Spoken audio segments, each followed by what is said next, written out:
Hi, everyone. Welcome to the Alternate Point of View. My name is Tracy Lee. Today, we are going to continue the conversation about Samantha Wall, who was murdered on October 21st, 2023.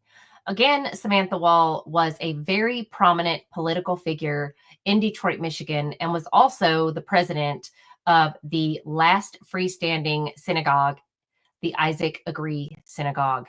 She also brought that synagogue to life. That synagogue wanted to be built, rebuilt, and made a giant event space, office space, all of those things they had been planning on from the early 2000s. But it was Samantha who brought it back to life. Samantha worked on not only the Dana Nessel campaign, she worked on the Obama campaign, she worked on Clinton's campaign, but she was actually on the staff of Alyssa Slaughton. Now, when Samantha was murdered, as I've stated in the past, it was a huge hit to the community, not only locally, but nationally and internationally. Because when Samantha was murdered, it was only 2 weeks after Hamas had invaded Israel. So this was considered a possible anti Semitic crime.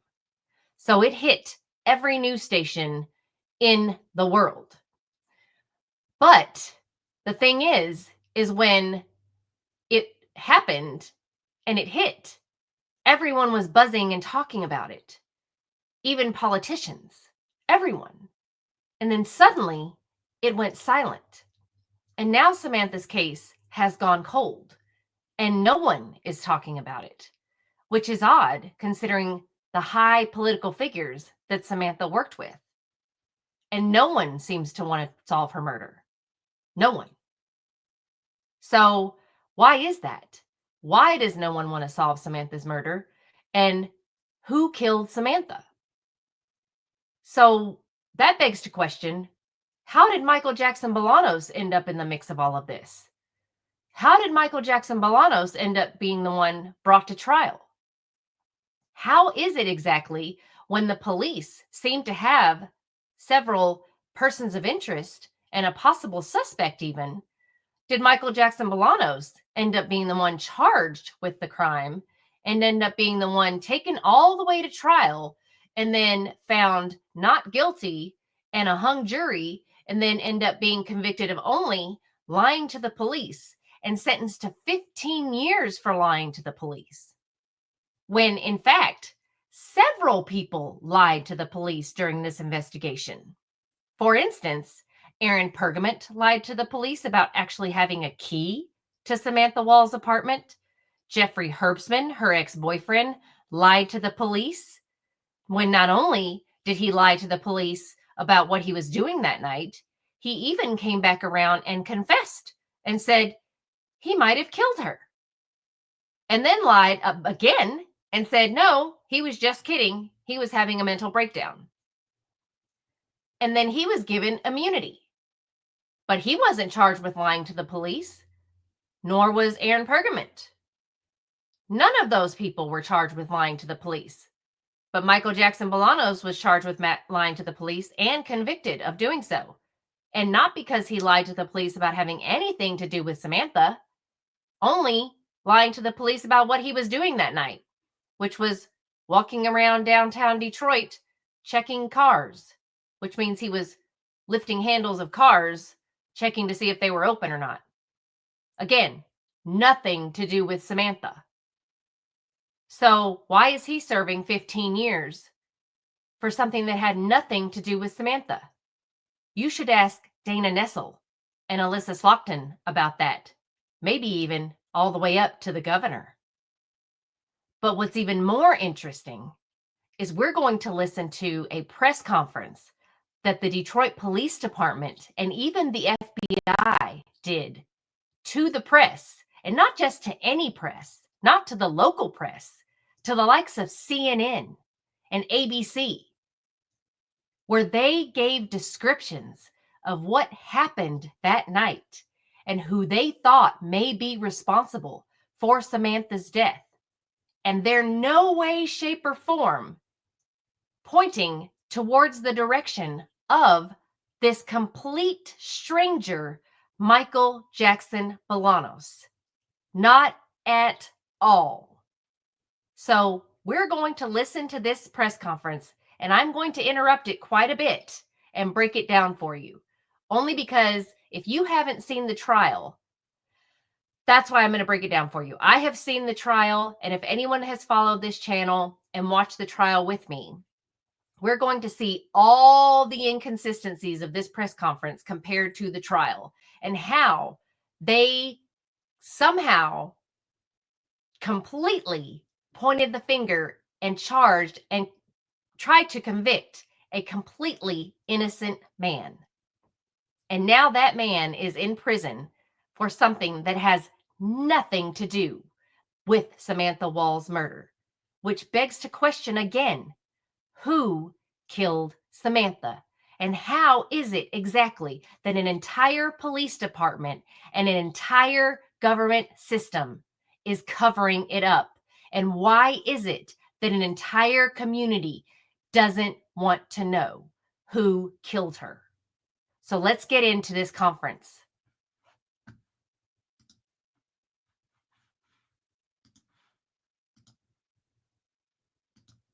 You guys are going to absolutely go nuts when you hear this conference. I want to start by thanking Michigan State Police, the FBI, and all of our partners in this investigation. Also want to thank the hardworking men and women of the Detroit Police Department, specifically the homicide section. Want to offer my sincere condolences to the family, friends, and loved ones of Samantha Wall. She is beloved. Everyone I have talked to has spoken about her contribution to our community, and she will be sorely missed. The purpose of this press conference is to bring clarity to the incident that has brought attention of our community, local and national leaders, and even international outlets. I'm going to lay out what we know now.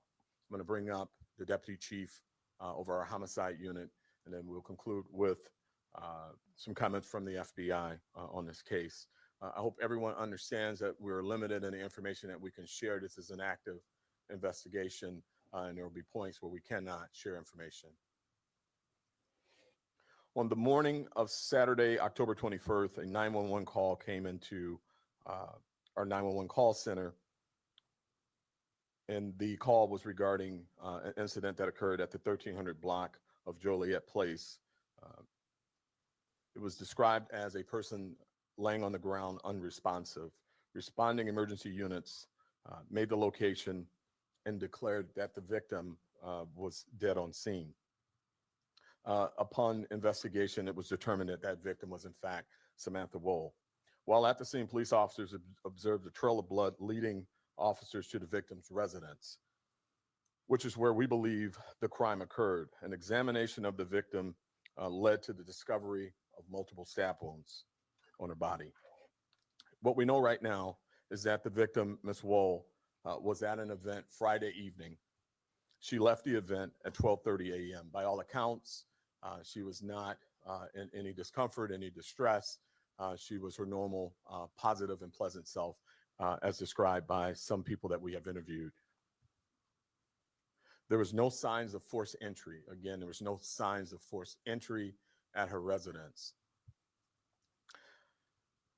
We believe that there are no other groups or anyone else at risk in regards to this particular incident. We believe that this incident was not motivated by anti-Semitism and that this suspect acted alone. Again, that is what we know at this time.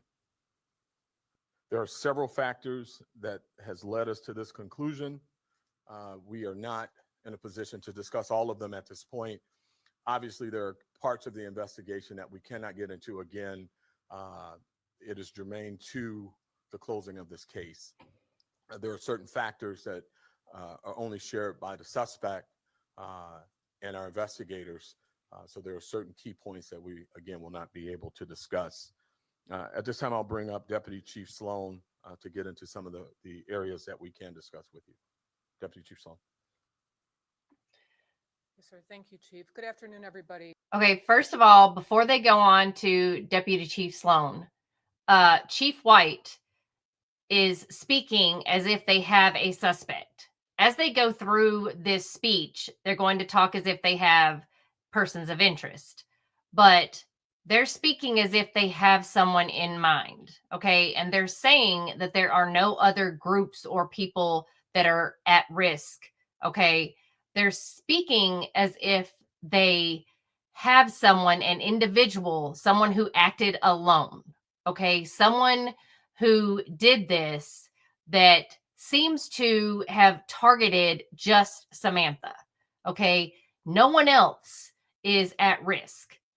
Do you understand? No one is going to be harmed other than just Samantha. So if this were a possible burglary, if this were a possible group hate crime type of situation, it's not. They've looked into that. Now, this is the Monday after the crime. This happened in the wee hours of Saturday morning. This is Monday after, and they have confirmed that this was not an anti Semitic crime. This is not a crime where anyone else is at risk. So the community is not at risk. There's no other group or organization at risk. They have determined this was just a targeted attack against Samantha. And this is something that they now know, and they now have a suspect in mind. But that's where they messed up in the very first portion of their conference, where they have determined that they have a suspect. And they're going to try to course correct this during this conference. You will hear that if you're paying attention. Sadly, Miss Samantha Wall was found deceased in front of the 1300 block of Joliet Street on Saturday around 6:30 a.m. She was suffering from apparent stab wounds to her body. We are currently working with our partners, as the chief mentioned, from the FBI and Michigan State Police to establish exactly what occurred in the hours and days prior to Miss Wall's death. At this point in the investigation, we are examining every piece of evidence we have uncovered to determine what exactly led to this incident, as well as following up on the extensive amounts of information that we have gained during our investigation. We have and are in the process of conducting countless interviews to learn everything about Ms. Wall's life, including any possible motive or opportunity to harm her.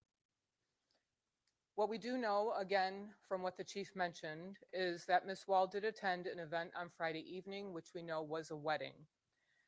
She did return home around 12:30 a.m. on Saturday morning, and we did discover no signs of forced entry to her residence. At some point between returning home from this event and in the early morning hours when she was discovered, Ms. Wall was unfortunately fatally assaulted. By all accounts, Ms. Wall was very well liked in the community, so it is clearly very shocking to her family and to her friends that this incident has occurred. I'd like to extend our gratitude to the men and women of the homicide section, our partner agencies, for the endless hours that they have dedicated to this investigation. We are committed to our continued work with our partners to identify the person responsible in this incident. Again, Okay, pay attention. The person responsible, the person. They have dedicated hours. Now, it's only happened on Saturday. It is now Monday. The person. Chief White said suspect. She's saying the person. They already have someone. They have someone in mind. They have tailored this investigation to someone that attacked Samantha, fatally attacked her. They're saying the community and organization is not at risk because they have someone. They have a person that they know, a suspect, the person, suspect. They're using key words here. So this is literally less than 48 hours after this happened. Samantha is also, her funeral has already occurred. This makes no sense of how Michael Jackson Bolanos was taken to trial. the investigation is ongoing, and we continue to ask for the community's assistance in solving this crime, either through 1-800-SPEAK-UP or Rewards TV. Thank you. See how they're trying to course correct? Because now they're like, oh crap, we can't say the person, like we have to make it like we're still investigating this, even though they already have someone in mind. Now they're asking for the community's help. They already know. They already know what they're doing. They're trying to make it look like they're asking for the community's help. They're trying to keep the community involved. They're contradicting themselves. They're saying the community's not at risk. They're saying there's no organization at risk, even though they have a suspect. They have a person. But now they're going to put out there, we need the community to help us. So apparently they know who it is.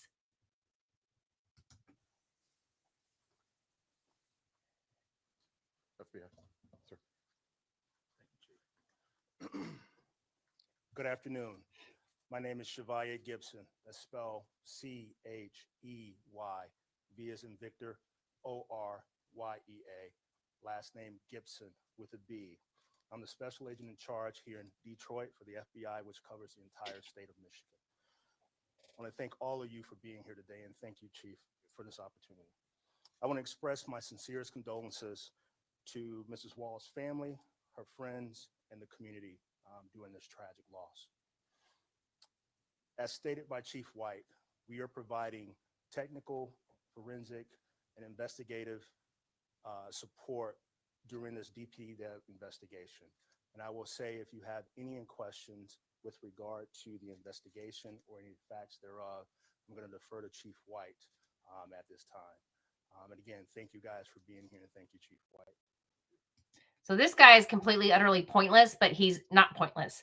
He is there to show everyone, the world, that the FBI is on board, that the FBI is here, that this isn't being taken lightly because she was such a prominent figure. She's a huge political figure. They want to make sure everyone knows that they're dotting all their I's and crossing all their T's. Okay. They want to make sure everyone knows that when they bring this suspect in, this person that they know did this. And they also want to make sure to let everyone know that this is not an anti-Semitic crime, that they got the FBI involved in this, okay? They want to make sure everyone knows that Hamas just invaded Israel 2 weeks ago, okay? That the FBI is involved, and they do know this is not an anti-Semitic crime. That's why the FBI is here, all right? So they're just letting everyone know. That's why the FBI guy is there. So that's it's nothing more than that.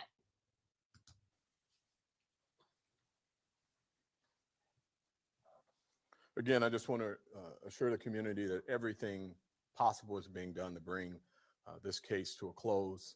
I ask for patience. There's a lot of evidence and information that has to be analyzed. Again, we're very thankful to our partnerships with both the FBI and the Michigan State Police. Access to crime lab activity and things such as that helps move this case along quite quickly. But we want to make sure that we don't rush and that we do everything to make sure that evidence is analyzed, search warrants are got up, and we bring this matter to close with the appropriate person being held accountable for these horrendous actions. With that, I'll take any questions. Hi, Chief Ryan Marshall, representing WWJ News Radio 950 here locally, CBS News, New York, nationally. Even though you did say that there isn't any anti-Semitic motive here, how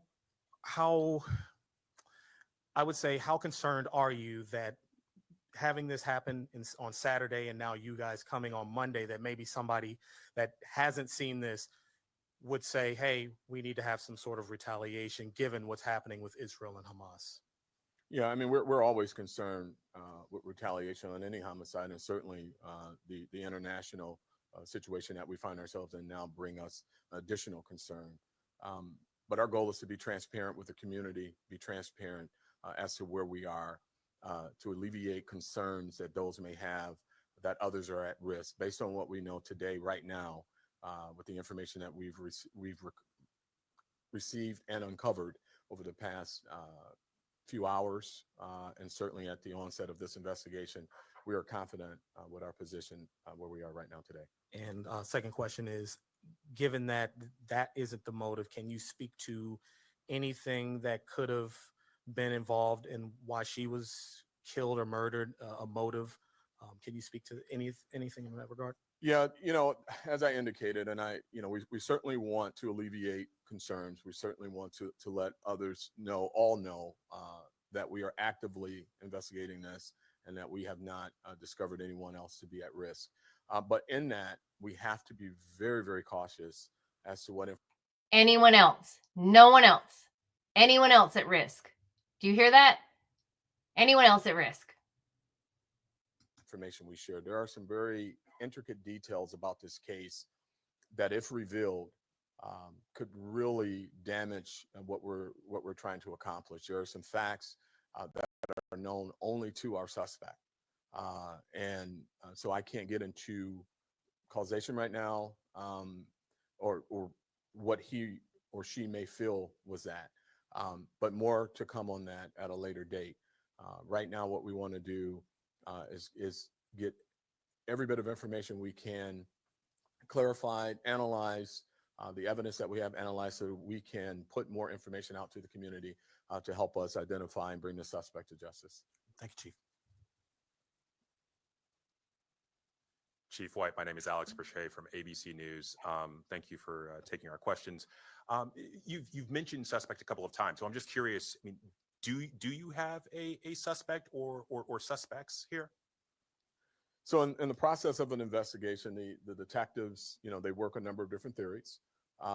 We are working through what we have identified are some persons of interest, and we're very confident on the track that we're on.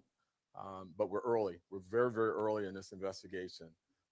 And once they're done with that level, each area of the work requires specific investment of time, concentration, and development on its own. And so, to answer your question, the short answer is we have a number of people that give us interest. We are just short of calling one of the people a suspect, but we are. So you hear that, okay? They're having this press conference mainly to ensure that people don't go cuckoo for Cocoa Puffs, because they want to make sure people don't think this is an anti-Semitic crime and it's Chicago, okay? I mean, Detroit, sorry. But also, they have someone. He just said they are just short of calling someone a suspect. He also said he or she. And they've said suspect several times, just like that reporter asked. You've said suspect several times. Do you have a suspect? It is literally hours away from the moment that Samantha her life was taken, and they're having a press conference. Okay, already. They didn't have to have a press conference and give this much detail. They could have just said, "Look, it's not an anti-Semitic crime. We can't give out any more detail than that." This could have been a 5-minute press conference. They didn't have to give this much detail, but they're giving a lot of detail, even though he's sitting here saying that there's only details that the killer knows. So we can't give any more information than that. But you saw that big swallow that he did when the guy said, "You said suspect several times. Do you have a suspect?" And he was like, "Ooh, crap. Yes, I have. We have his suspect many times." So that's where they messed up, saying suspect.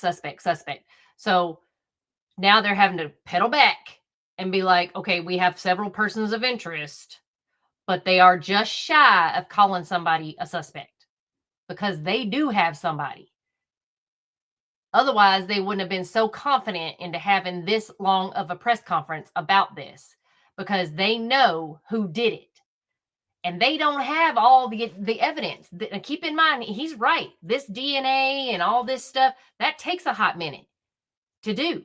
That takes a hot minute to get, or else they wouldn't have this suspect they're so confident in saying. So there's somebody, but there's more. There's so much more to this. Are working to that end, and we will be there, but it just takes time. And again, I'm asking for patience as we work through every aspect of what we're doing.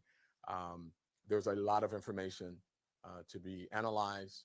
Investigators have worked literally nonstop since we received this case, and I'm confident in the hardworking men and women of the Detroit Police Department. They are really, really good at what they do. I just got to give them time to do it, and we're going to get there. So yes, we are confident that we're going to develop a suspect, we're not there right now as of this press conference. I understand. But My second just question for shy you, of it. sir, is can you give any clarity or any theory as to how Miss Wool ended up outside of her house, that trail of blood that led to the sidewalk? Yeah, and we've worked on that, and the detectives have worked on that, and we're working right now with, I will say that some of what I'm going to say is somewhat graphic, well, very graphic, and again, my heart goes out to the family who may be hearing this and not be easy for them to hear. But we are working with the Michigan State Police and the FBI on blood splatter experts that will determine certain things about the event. What we believe to have happened is after she was attacked inside the home, she stumbled outside and collapsed in the yard. So that's where the blood trail appears to lead us. And we're pretty confident with that assessment, but we're going to confirm that through forensics and experts in that field. Thank you.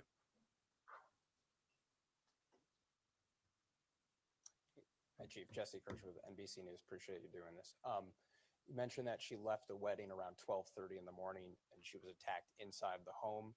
We've heard from sources that she did not have any defensive wounds. Did she leave this wedding alone? Yeah, I can't get into that.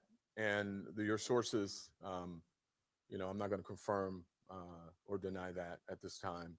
Again, a lot of, what sources don't take into account is how it could damage a case. And so I can't confirm or deny that. That's a very key part of our investigation that we're looking into. Okay, and just point of clarification for my second question here, that you said persons of interest, so no one is in custody at this point. So, No one is in custody. So if no one's in custody and you said you don't believe anyone else is at risk here, and you stressed that you don't believe this was tied to anti-Semitism, but obviously people have jumped to those conclusions. And you've got someone still out there who you say is responsible for this. So what do you say to people who are still worried about their safety in the climate of what's going on in the world right now, and particularly Jewish, Muslim, and Arab communities? What would you want people to know about their safety if they are jumping to conclusions? Yeah, and so we certainly don't want folks to jump to a conclusion, but we certainly understand how one could arrive at those conclusions absent any information to the contrary. And that's why we're here today providing information on this particular case. We don't feel, as of this press conference, that there's anything that supports anyone else being at risk as it relates to a hate crime. We certainly know that this is a dangerous person, and this is why we're working tirelessly to identify a suspect and get the right suspect off the street. And once we get that development done, we will immediately push that out to our media partners as well as to our community partners to help us identify and bring this person to justice. Beyond that, we're going to continue to work hard and continue to push out transparent information so that the community is aware.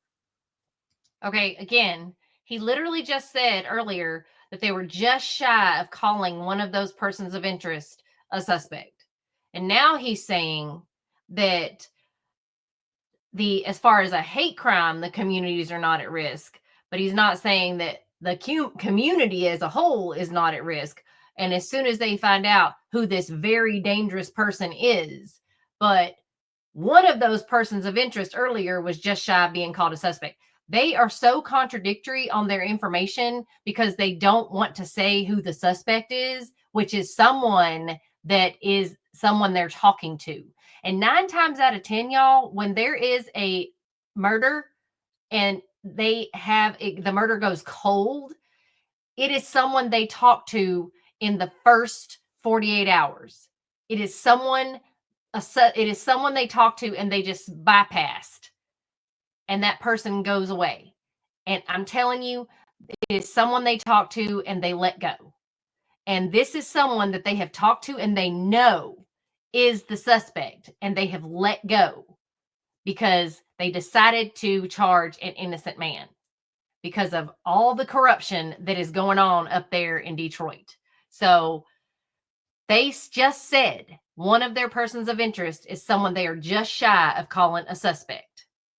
So what they're trying to do is gaslight the reporters and the public by making up this other mess and saying that it's a very dangerous person, and the person is dangerous because that person is still walking the streets, and that person is dangerous because they killed Samantha.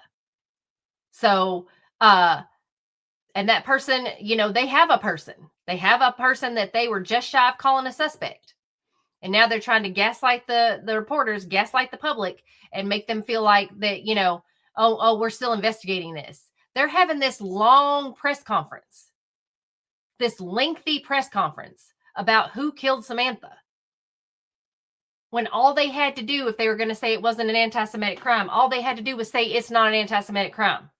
We have found that, but we can't say any more than that because this is an ongoing investigation. How many cops and detectives and district attorneys have said that this is an ongoing investigation, this is all we can say, and walked away from the podium? They're not doing that.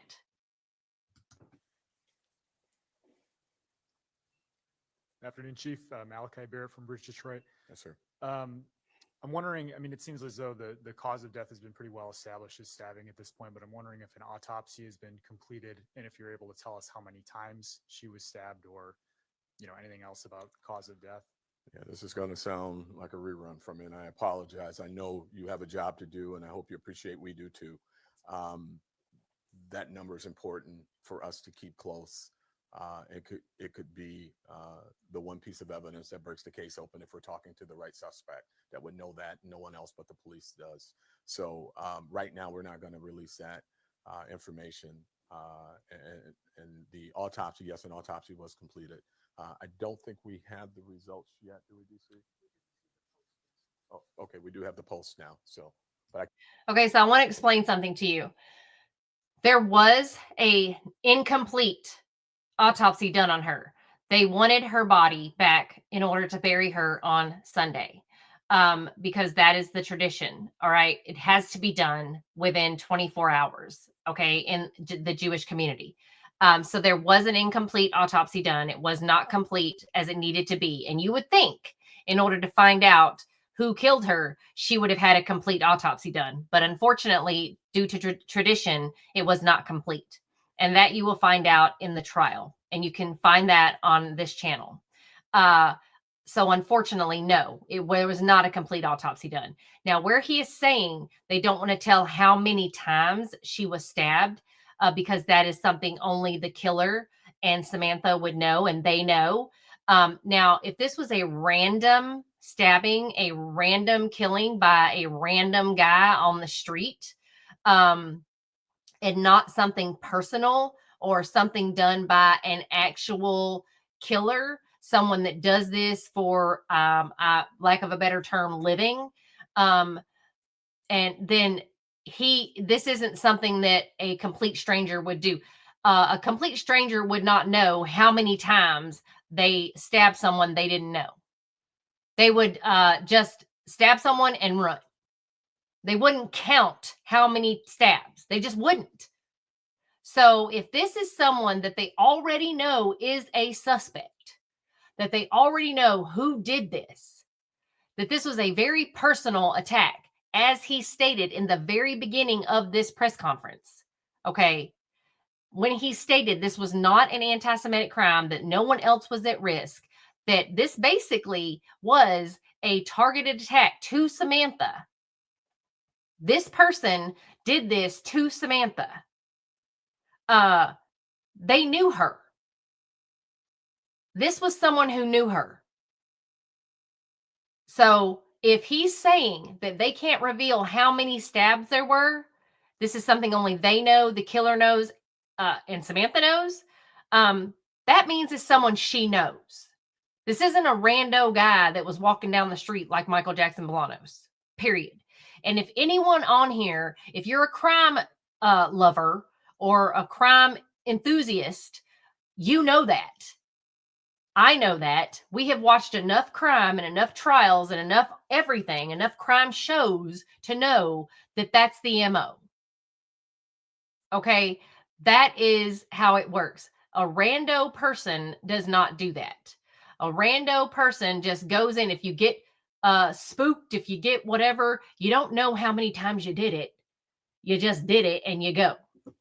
You don't count. You don't sit there and go 1, 2, 3, 4. No, no one does that. No one. So let's just keep going. I can't release any information in it. And I know the timeline is still being put together, but I'm wondering how long she was potentially on the sidewalk or outside her home.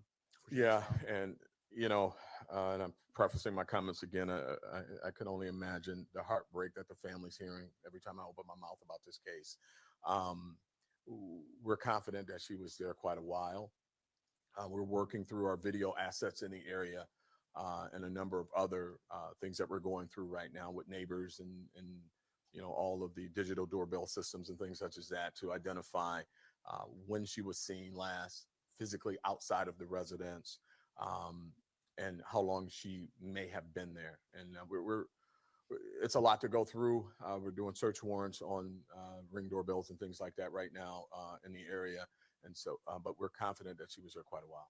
That kind of leads to my last question. I was curious if I saw that there were Ring doorbell cameras that I'm sure you can use to help identify suspects. I'm also wondering if there were green light cameras in the area. The condo neighborhood itself seems to be pretty self-contained, but has that helped you identify, potential suspects you're looking into, persons of interest? Yeah. So as you know, one of the provisions of the green light is that there's no facing of residential communities. That was a concern early on. I think you may have been part of some of the conversation around that. But as it relates to routes of travel, they could certainly be useful. We just have to get there once we figure all of that out. We'll certainly be looking at green lights and other video systems to see routes of travel. One of the things that's of particular interest to us is when she left the wedding, does a vehicle appear with her in more than one stop, right? So we'll be tracking her entire route digitally that she took from the wedding to see if anyone was following her. And if you see the same vehicle in 2 different places near her, that would be of a concern and an issue for us. And where was the wedding? We won't do that. Sorry. All right. Thank you. Okay, so why this conversation, this back and forth is so important is because he specifically asked the chief, how long was she out there on the sidewalk? Now, this is important because at trial, they are trying to claim that Michael Jackson Bolanos did this in a matter of 2 minutes, according to the ADT system. They're trying to say that he did this at 4:20 a.m. Okay, that was the last movement on her ADT system.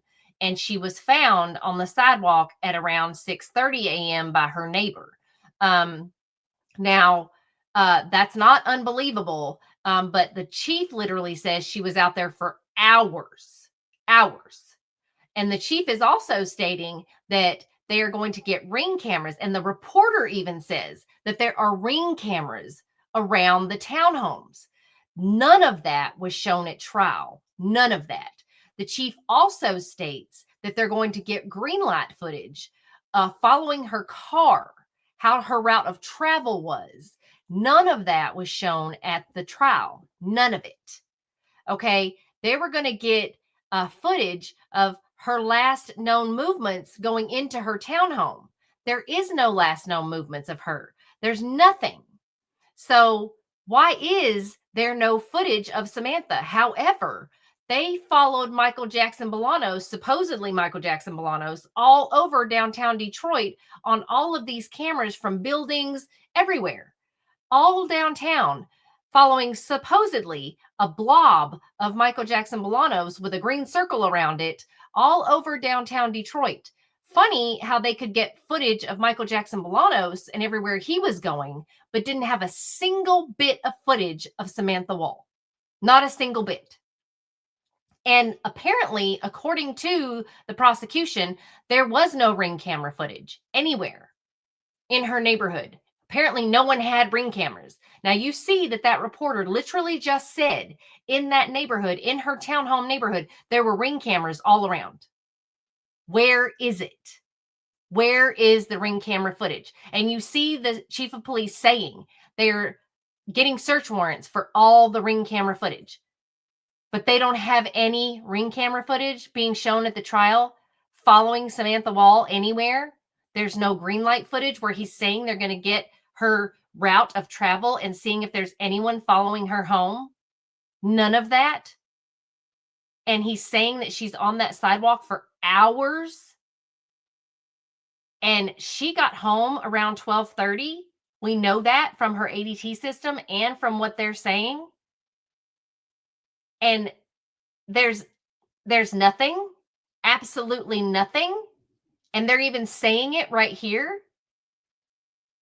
But somehow, some way, Michael Jackson Bolanos did this at 4:20 a.m.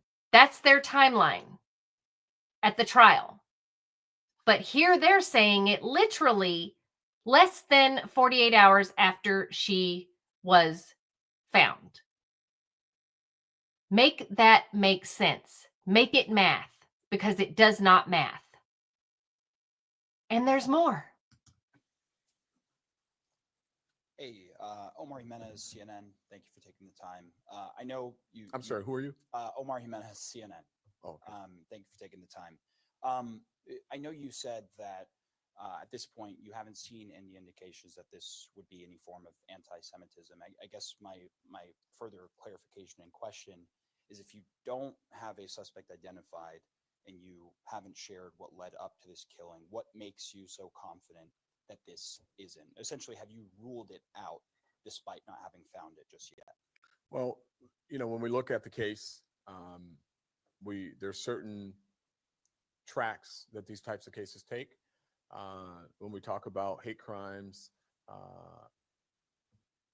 there's certain tracks that they take, and we have looked at this particular track, and we're confident with the information that we have right now that this is not what we have right now. But this is, a 2-day investigation that is ongoing. But we were very cautious in making that declaration too early. We did a lot of work that gave us the confidence that we have now, that it's not as we stand here right now. We are working. Look, we're not ruling out anything. Okay, let me be clear. We're looking at every aspect of this case, and we're going to go where the information and the evidence takes us. And right now, the evidence does not take us there. We do have another working theory that we're looking at, and where the evidence has taken us to, and we're going to exhaust that. And then if we get there and it takes us somewhere else, we're going to exhaust that, and we may be back here having different conversation. But as of this press conference, we are confident with what we've seen and what we are saying. Okay, so this is the wildest press conference and it was the only press conference until they charged Michael Jackson Bolanos with this crime. So make that make sense. There has I've never seen anything like this, where they literally less than 48 hours after something this big, and it was all over the news. By the time this trial happened, this was no longer national attention. It was no one was talking about it. It was only locally shown as far as the trial was concerned. No court TV, no Law and Crime, no CNN, no nothing. No one was talking about it. And I think it's sad. I think it's sad for Samantha Wall. I think it's sad for her family. I think whatever her family was told, it makes me sadder that they don't want to actually know who killed her. I think it's sad that that they have been brainwashed in believing that Michael Jackson Bolanos did this. And I think it's sad that Michael Jackson Bolanos is in prison fighting for his life. I really hope that people see this and want to fight to help free an innocent man, and want to fight to get answers for Samantha Wall. She deserves justice. And I hope that you can see this conference and realize that they may have been telling somewhat of the truth at that time, but they are lying now. And I don't know what anyone has to gain from the lies they are telling at this point, but this is a major corruption cover-up.